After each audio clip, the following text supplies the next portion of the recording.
Hi, Michael. That's Zadie. Hi. I don't think In case you were wondering. Yeah. So we know we have a very carefully allotted period of time, and we would like to try to get a question and answer period in. In fact, we would like to have it all be question and answer, but we are going to just blather for a little bit, and then we would turn over the room to you guys for your questions, if that sounds okay. Yeah. We have an assigned topic, Yes. which is fiction and nonfiction. Yes. Have you had the experience when people ask what you write and you say, mostly I write fiction, Yes. and then they say, fiction, fiction, wait, now is that the one that's true Yeah. or the one that's not true? There's something about the word nonfiction that makes people think it's not true, Right. like non-true, I think, or something. And also in the schools, like my children have the category fiction novel. They're told that there is such that's a thing weird. as a fiction novel. So a nonfiction novel. I don't know. So is nonfiction true? No. To me, journalism or accurate journalism would be closer to that model of like reality. To me, nonfiction is writing, like a performance of rhetoric. Mm-hmm. It doesn't seem to me more true because your memories are fundamentally unreliable, and the shared thing you're usually writing about is entirely subjective. So I don't know if truth is the right category. Well, how strictly, when you're writing, say, one of your more personal essayistic pieces where you maybe in the course of talking about another writer and their work or a particular cultural moment, you do talk about yourself and your biography. How carefully do you police yourself or try to police yourself for reporting the facts of what happened to you? Do you worry about that? I mean, if I'm writing something properly personal, like I wrote a piece called The Bathroom, which is in fact kind of modeled on the kind of things you've written about family and personal elements, and I was extremely nervous about it because normally I don't do that, exactly because I know if I present that piece to my mother, my brothers, my dead father exhuming from the grave, no one would feel the same way about any sentence in it. So it's always within that restriction that my subjectivity is coloured by nostalgia and ideas about my childhood. And certainly when my family, we have competing aspects in my family because my brothers are also performers of a kind. My brother's a stand-up. So the version he tells of our story, family life when I go and see his shows, I don't recognize it, But to him it's the truth. Right. So I'm very aware of that. It's not that either of us are lying, but the fact of family life is that you grow up in completely alternate realities. Each child in the family, the parents compared to the children. So I'm aware of that restriction. But if it's nonfiction about cultural ideas, or I write about paintings a lot, normally you're with a magazine, right? You're in a fact-checking existence, so you have to be very close to the facts. I think what you say is absolutely true. We have 4 kids, as you know, and if you ask each of my 4 children, who are all almost adults or adults now, who did they get as much attention as their siblings? Right. Each of them thinks they're the one who got the least attention. Right. Which means we are doing something right, I think. Yes. But that's what you have to remember when you pick up a book that says memoir. And the thing that I've found to be at times a frustrating experience as someone who primarily writes fiction, and in fact it was one of the motivating things behind my book Moonglow, which is a novel, but it presents itself as a memoir, and the protagonist is named Michael, and eventually you do kind of get the idea his last name might even be Chabon, but I invented this entire family story, and I wrote it as if it were a memoir, and only on the sort of outside of the packaging did it identify itself as a novel, but it was partly motivated by this irritation over the cred, over the prestige, or the fascination and the authority that we give to a book that says memoir on the front, even though, as Zadie just very persuasively reminded all of us, everything we remember about our lives is a fiction. It may have elements of the facts in it. It may, even if we try as hard as we possibly can to hew to the truth as we remember it, all you have to do is ask your sibling, who might have been present for the same event, how they remember it, and you get a totally different story, or a story that's just different enough that it ought to make you question the whole business of using your memories as a basis for something that presents itself as the truth. I mean, sometimes it's the writer's fault, but I think there is sometimes an incredible innocence on the part of readers. I have it too. But I remember being on a stage like this with Knausgaard, the Norwegian writer who's written 6 volumes about his life. And he'd read a section set in, he's 9 years old, he's opening the fridge, and he's having a conversation with his father, and the whole conversation is transcribed, and the contents of the fridge. And I realized that the readers listening believed this to be the case. Right. Where of course, none of us could reconstruct conversations we had yesterday in Exactly. their entirety. It's impossible. So it's funny the way that readers respond. And I know, talking to Knausgaard, he obviously understands it is a fiction, in terms of it is a act of rhetoric, an act of memory. But in no way can anybody reconstruct the conversation they had with their father when they were 9 years old. This is impossible. So I agree, it's sometimes annoying as a fiction writer to see the innocence in front of nonfiction and the cynicism in front of fiction, which is really demented. Yeah. Right. Or the whole thing sense. with James Fry with A Million Little Pieces, Right. when, and everybody was so upset when that happened, when he had to go on Oprah and crawl across a field of broken glass. For doing what we all do day and night. But he had taken that very same manuscript and had shopped it around New York's publishing houses with the word novel on the title page, and nobody wanted it. Right. And then he took that same book and put the word memoir on the title page, and suddenly there was an auction, and everybody wanted it. And it was that I found annoying about It's the authenticity of the personal, which people take very seriously. Yes. But on the other hand, there is something outrageous about the fictional. Like, I think of Moonglow and Swing Time. It seems to me kind of the same, where it's a live story, but everything is a lie. So it's as if you're an actor and you're taking something of your sensibility, something of your will, and thinking, what if my life was other than it is? What if I didn't become this type of writer? What if I pursued other interests? What if my family were different? And that does feel somewhat outrageous, in a kind of Protestant culture preoccupied with truth. It is a little bit insane to write 400 pages of what is fundamentally untrue. Yes, although that's the whole point, right? That's the whole point, right? And the thing is, that when I was going around doing interviews for Moonglow, and I would say, and I really meant it, that even though that invented family in Moonglow is completely, I drew on little bits and pieces, just like I always do, of my version of my family's experience and my experience. But still, what I realized when I finished writing that book was, in some ways, an actual autobiography, even though factually it has no relationship. But it's all sort of woven through it, and maybe only I would ever know the parts that are the truest. Right. It can be emotionally true, kind of spiritually true. But still, this preoccupation with others, with the idea that that the personal is the final word. I have that problem in nonfiction too. If I'm making an argument, that I fundamentally don't feel that because I feel something very strongly and it's personal to me, or it even happened to me, that is the knockdown argument of the piece. And in that, I think I'm sometimes swimming against the flow of the culture. Because in a way, that's sort of the highest credential you can flash to somebody, is that this actually happened to me. Somehow that's supposed to end the argument. Yeah. So that there needs to be, like we've talked, I'm sure, before about, like, in my ideal version of this, it's a kind of Aristotle picture where you take the pathos, the kind of emotional, the moral, the ethos, and also the logos, what is known, the facts. Like, the perfect essay to me, perfect piece of nonfiction, intertwines those three things. But the personal part, the pathos, is not the winning card. Right. And we learned that, and coming up in fiction workshops when I was a kid and getting the MFA.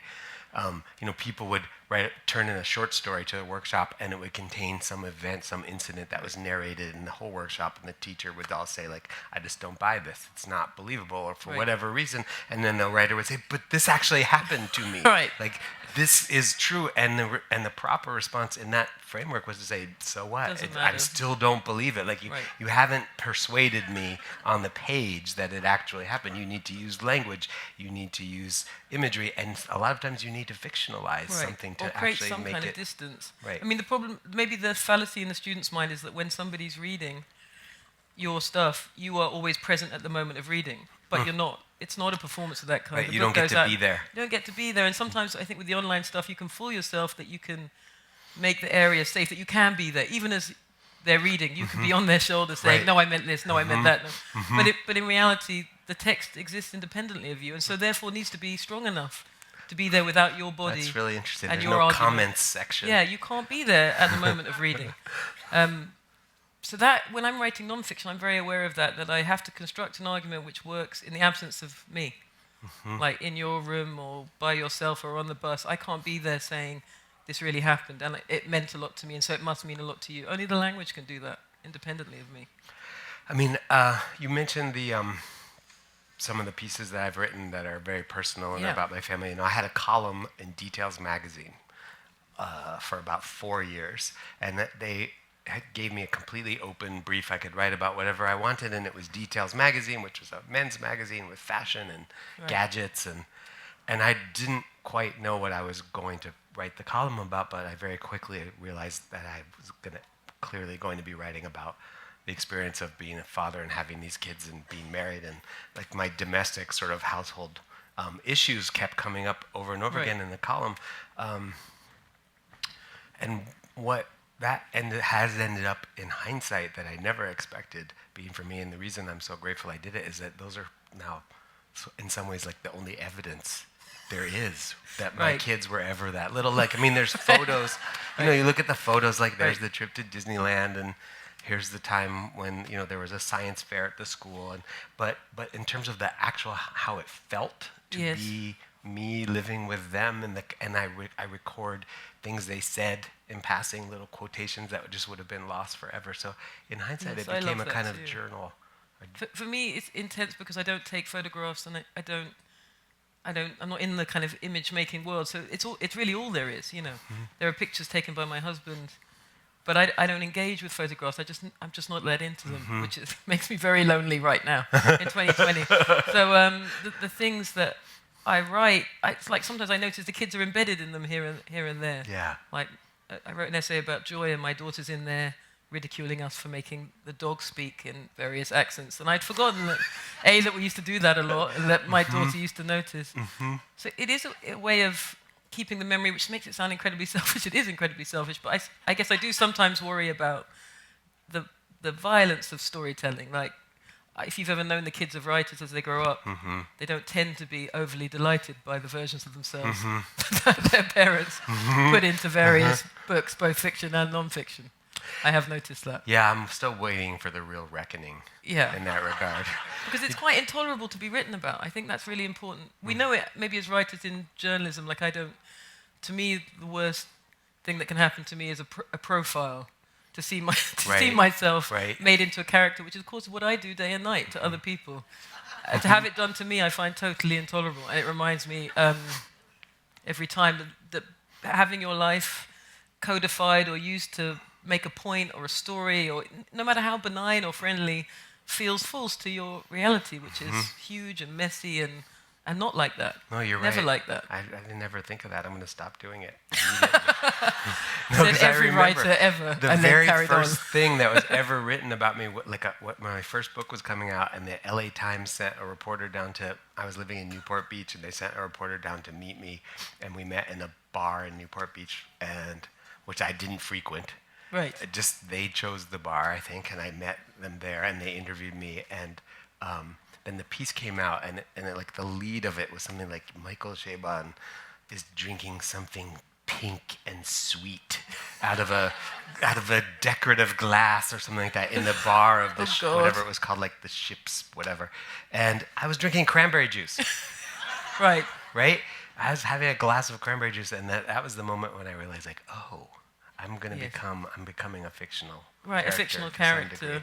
Yeah. So I should have known better, but I went ahead and did it anyway. But I'm glad I did, because there are certain things, like in one piece I wrote, there's a character who has a toddler, and she's wearing tights, and he has to do this thing that I had to do all the time with, especially my second daughter, where you grab the tights and you lift the kid by the elastic waistband and sort of shake them down in, because their pudgy little thighs are going down into the thing. Like, and when I read that, I had forgotten that whole sort of sausage packing aspect of having a daughter and wearing tights. There's a quote by Nabokov about, because to him all writing was like this, but he had just had such a high idea of his own life that to him his whole oeuvre was about preserving exactly those moments for the delight of everybody else. Right.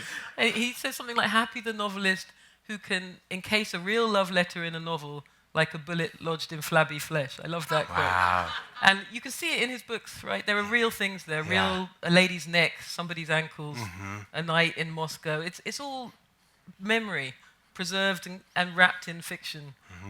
And then he said he would lose it after that. He never. It's gone after. It was gone. He didn't have it once he had sort of squandered it in a way on a fiction. I think the weirdest, I don't know if you've ever, I don't know if we've talked about this, we've talked a lot before about all these things, but I realized on Beauty is a good case for me of, everything is false in it. I don't come from that kind of family, professors. My parents didn't go to university, so the whole thing is a kind of elaborate fiction. But then when I finished it, I realized that buried deep inside it is a scene of I think she's a 15-year-old girl punching another girl in the face out of jealousy and knocking her out. And I was aware when I finished it that happened, and that the whole novel was subconsciously constructed in order to get that one moment. Revisit, this revenge, this long ago teenage misery. I thought, what a strange thing if novels are really like that. If you don't even know, there's some tiny miniature getting your own back or piece of trauma, revenge, whatever it is, and you construct this whole world just to replay a moment and win instead of losing. I thought, that's such a shabby version of the novel, but it kind of struck me when I read that. Oh, there it is buried. The one true thing was a setting for this tiny just chip to punch of this girl out rhinestone. again. Yeah, that is funny. Shall we? Yeah, what do you think? Have questions? Yeah. Anybody? We'll take anything. There. Yeah.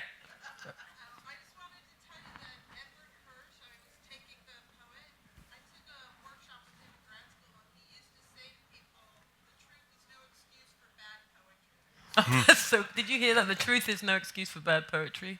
That's what Edward Hirsch used to say. That is a great line. It's no excuse, but I do find that very hard to impress upon my students that of course the truth matters in civil discourse, in journalism, but here the kind of truth you're looking for is somewhat different. Sometimes you can only get at it by telling a lie. I mean, that's the whole point to me. Yes, and perhaps it's more obvious in genre fiction, right?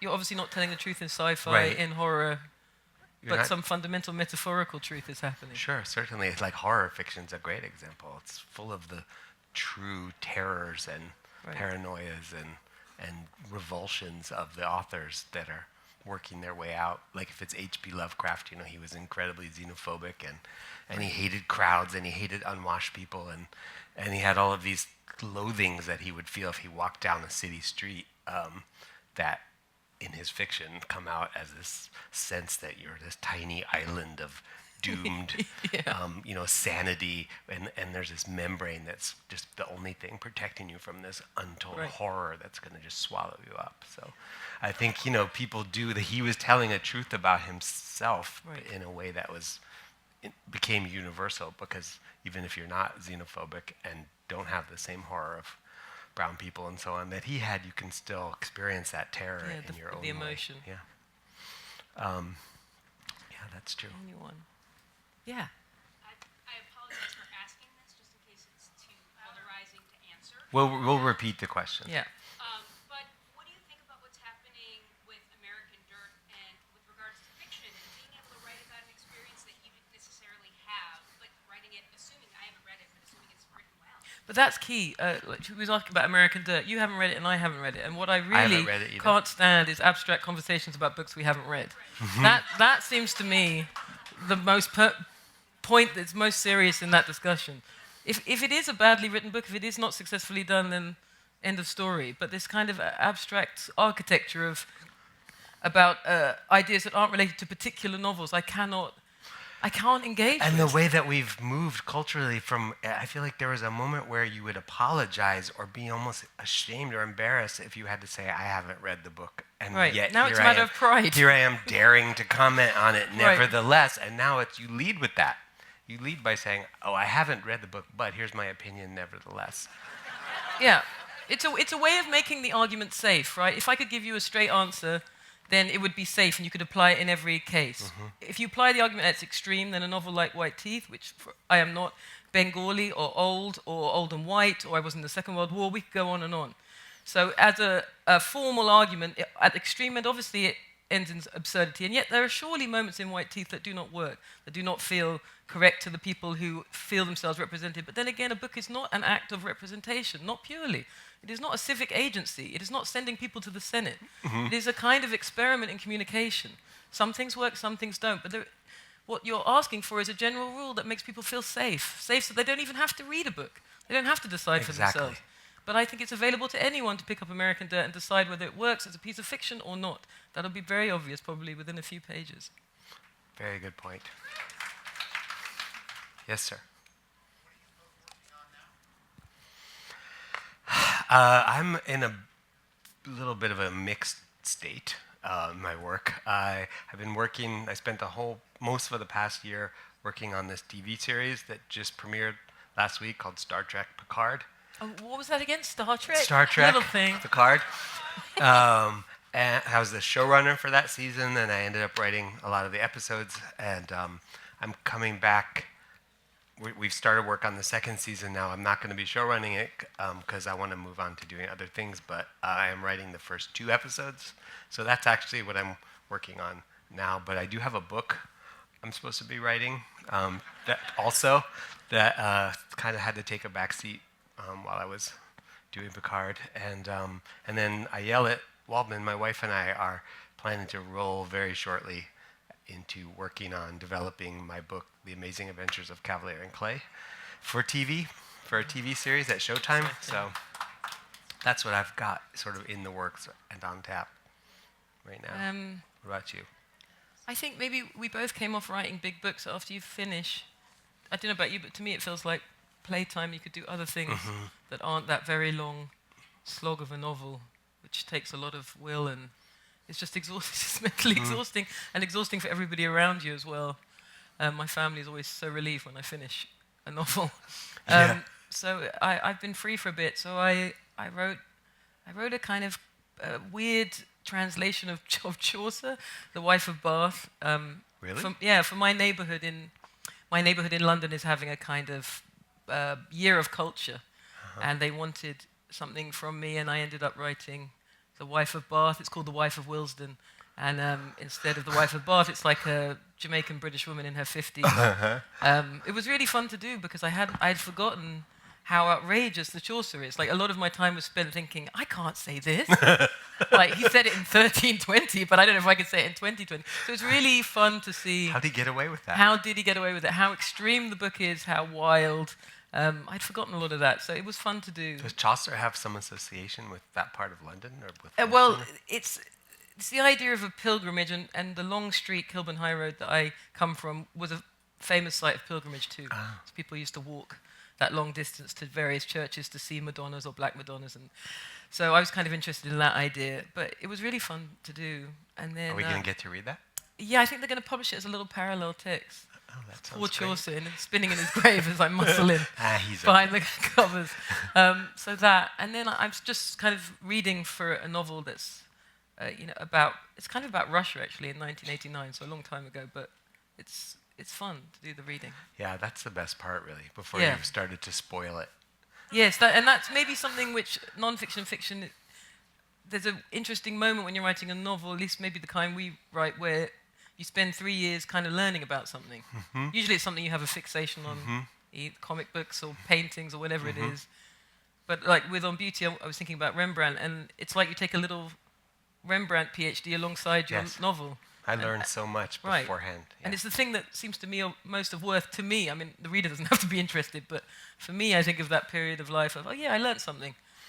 Yeah, it's like I learned something for those 3 years. And I have in my office, I have a studio in Maine. We have a house in Maine and out back, and there are entire shelves of that separate novel. manias. Yeah, like this is the mania. chess books and the But books. do you ever want to? Sometimes when I finish a novel, I want to get rid of them all. Like my husband wrote a novel about Papua New Guinea, so there were so many books about Papua New Guinea in our house. And when he finished, I was like, I don't want to see these anymore. I just don't want to see them. They're taking up like half a bedroom. Let's just go. And did he concede? We purged some of it, and I usually keep a few things of each novel, but it is quite nice thinking that I don't have to be in that headspace anymore. Maybe that's why they're far away in Maine, where I don't see in a them different place. Yeah. very often. That's a good point.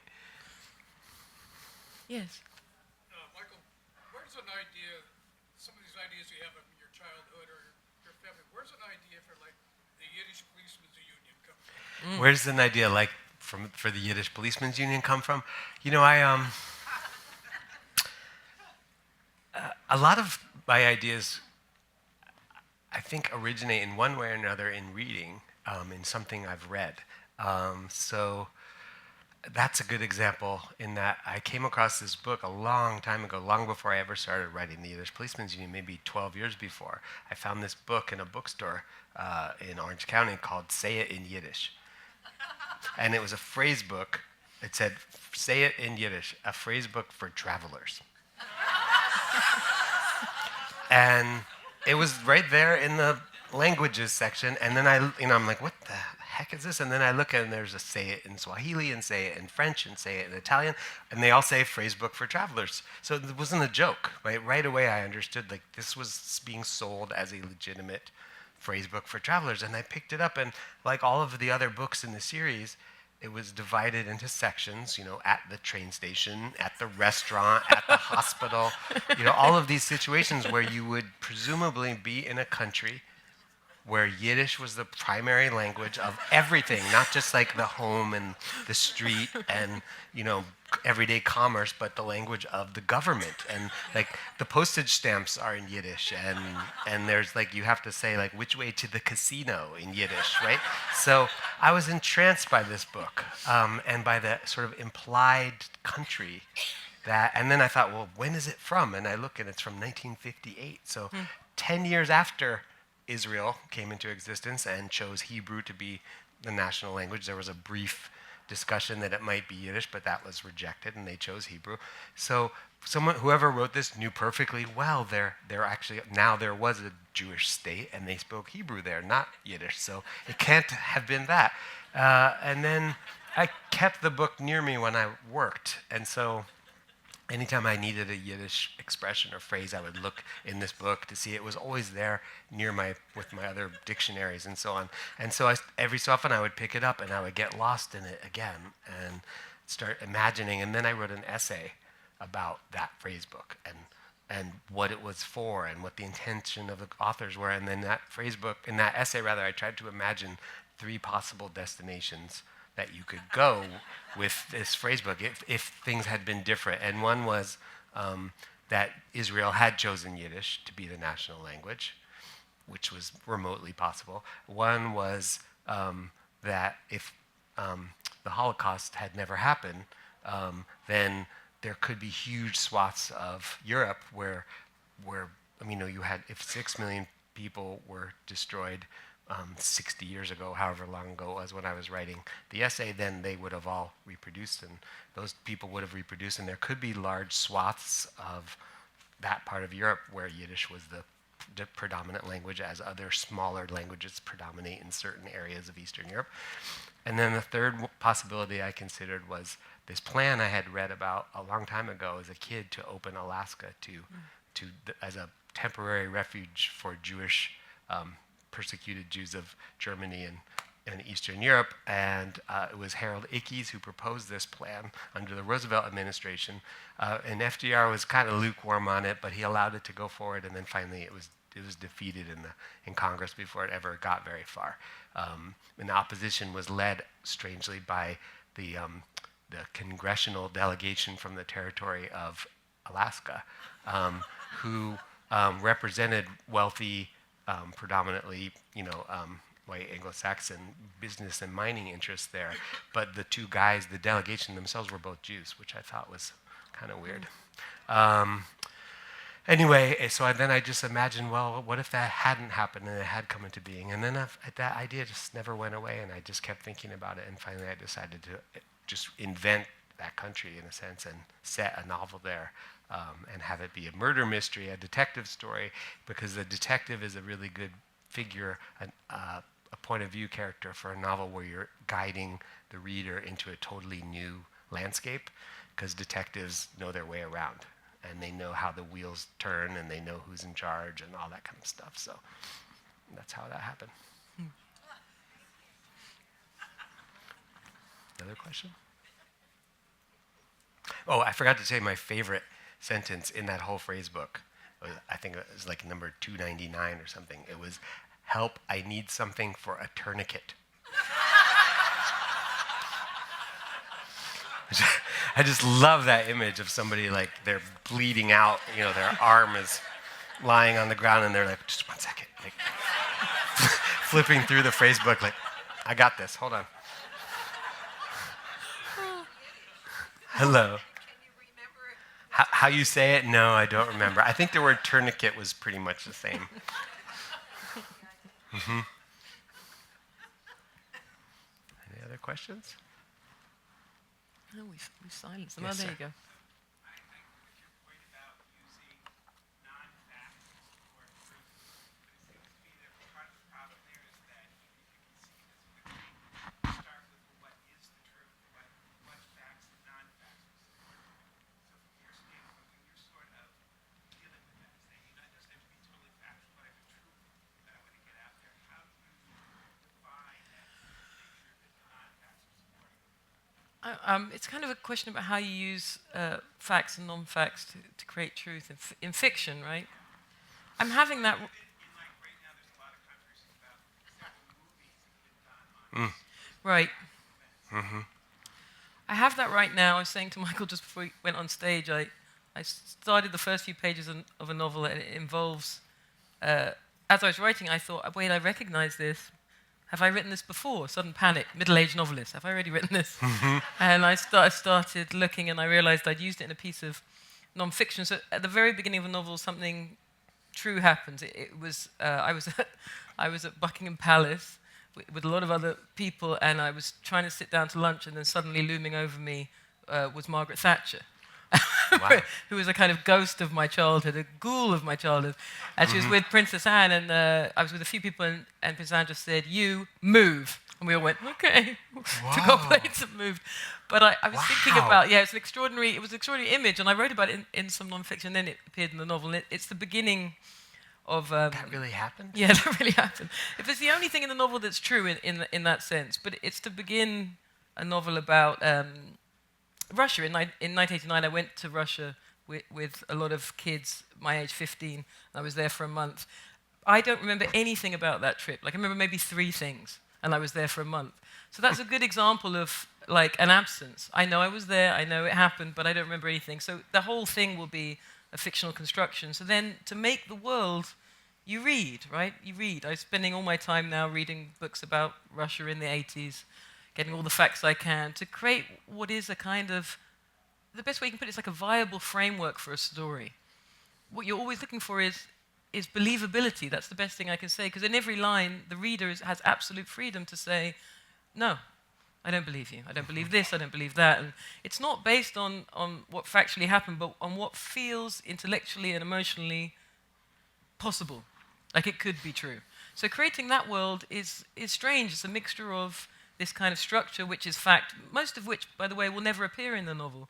Most of the reading you do, would you say, research for a novel is like the bottom of Hemingway's mountain. It's just there. You see the top above the water. That's the novel. But everything else is like this invisible structure that supports it, and maybe just gives the writer confidence as they move through this imagined world.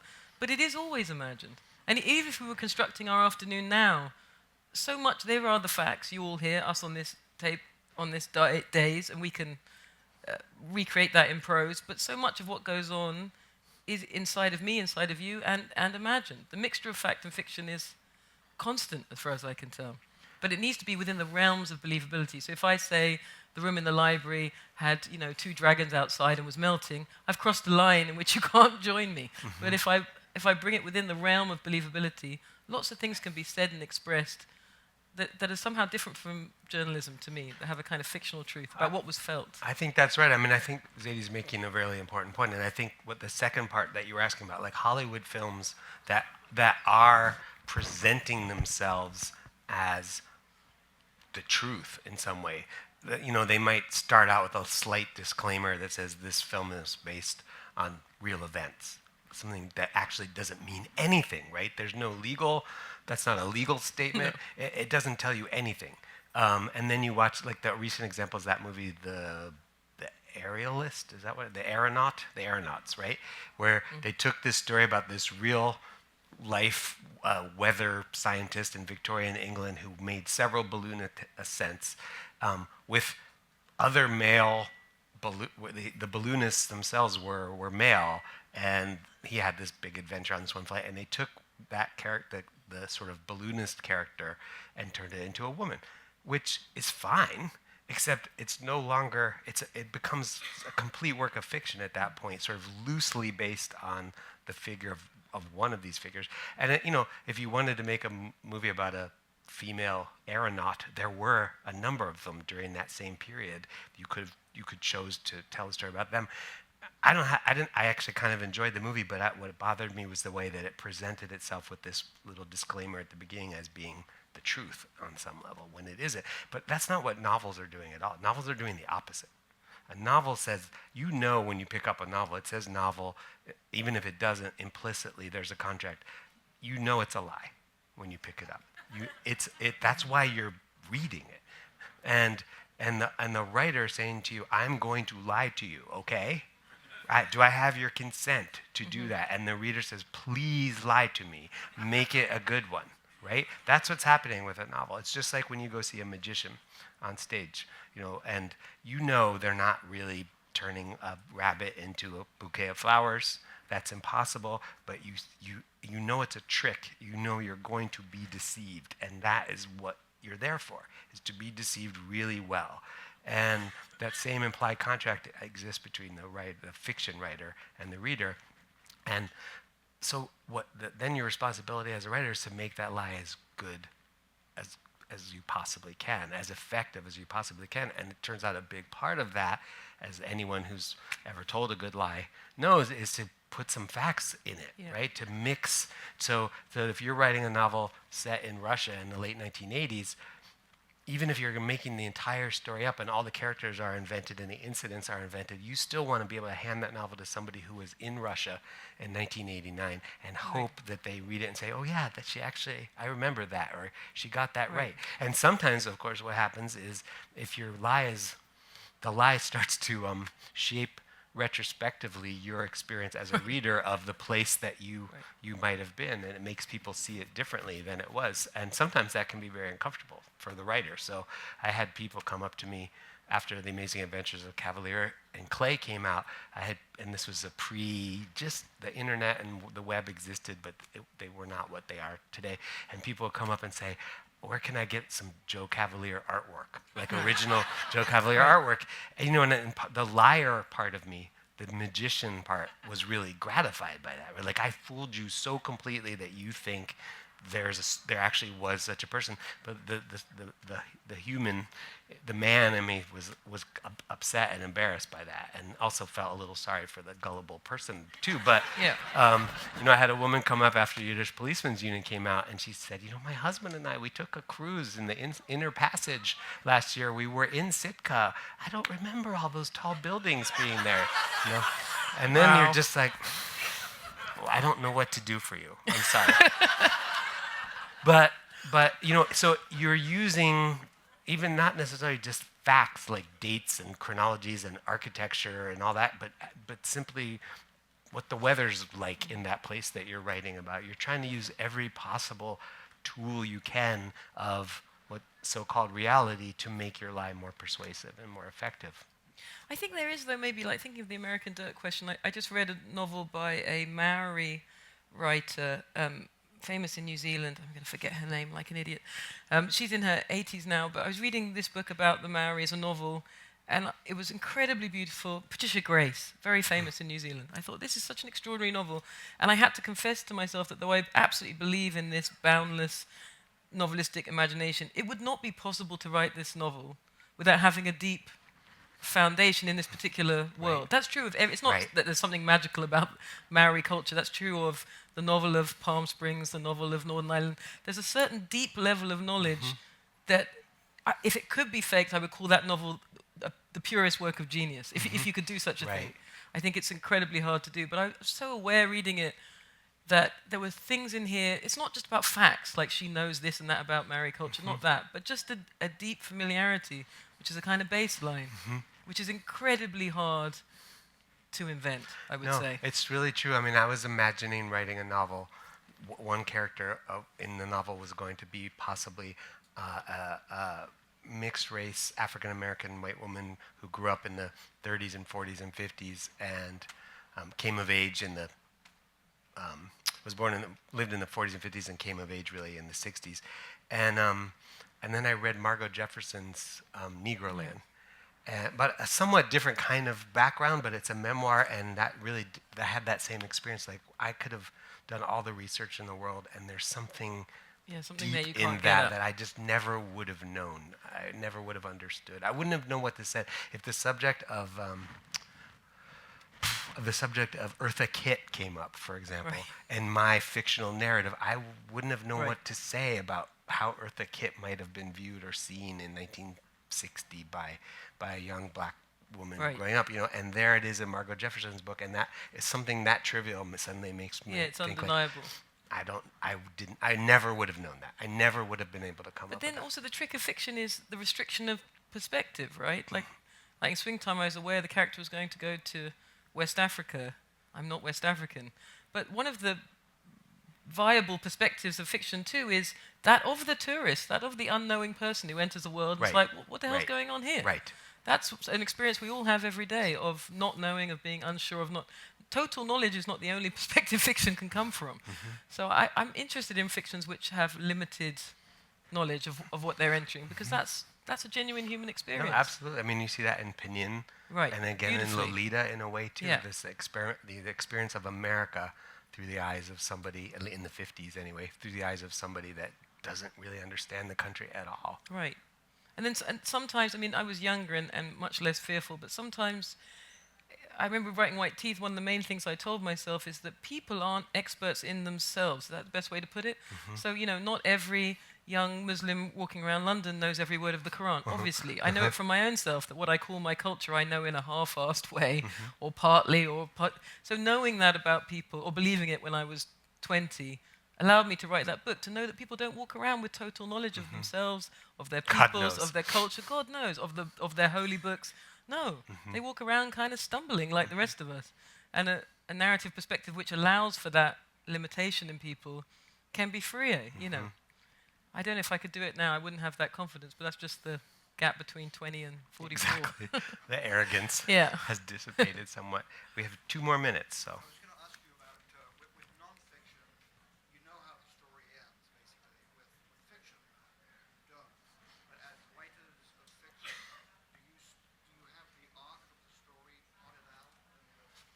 I think this is very individual. With nonfiction, you know how the arc of the story, you know how the story ends with nonfiction, but with fiction, you don't. So, do you plot it out? First of all, I'm not sure even with if you're writing about the Civil War, where does it really end? Does it end with the signing of the Treaty of Appomattox, or the assassination of Lincoln shortly thereafter, or does it end with Reconstruction, or is it over yet? So sometimes even with nonfiction, you wouldn't necessarily know where the story ends. I think it just depends. Like, I was reading a crime novel by a friend of mine a few days ago, Christopher Bollen, and it was just expertly plotted. There's no way he could have started it without knowing exactly where it was going, who was getting murdered when, and I don't write like that. I can't even imagine it, but I was very alive to the satisfactions of it. I was like, this is well plotted. I really enjoyed it. I could learn a lot from my friend. No, I don't do that. I kind of start with a mood, a color, a scene. I usually have, unfortunately, probably some argument in mind. I know I do that. Just as in my essays, I'm trying to make some point, no matter how many times I say on stage, I don't have any argument to make. I certainly am arguing something. So then trying to make the story, I suppose, reflect that argument without making it too dogmatic or feeling that you're forced. But the ending is almost always a surprise, in my case. But I don't call that a good way of proceeding. No, I grope my way along blindly. No sense of where I'm going a lot of the time. Yeah. I take a lot of left turns that lead nowhere and dead ends, and I end up throwing away dozens or hundreds of pages sometimes. Is it fair to say, reading both our novels, you would know that this was the case? I think so. I think it is fair to say that. Yeah, I mean, it's not a... but then again, when I do figure things out in advance, then I feel like, what's the point of writing now? Like, if I know what the story is, why tell it? Yeah. The mystery needs to be there, otherwise you can't get up in the morning and do it, in my case anyway. Right. We're out of time. That's it. Thank you so much.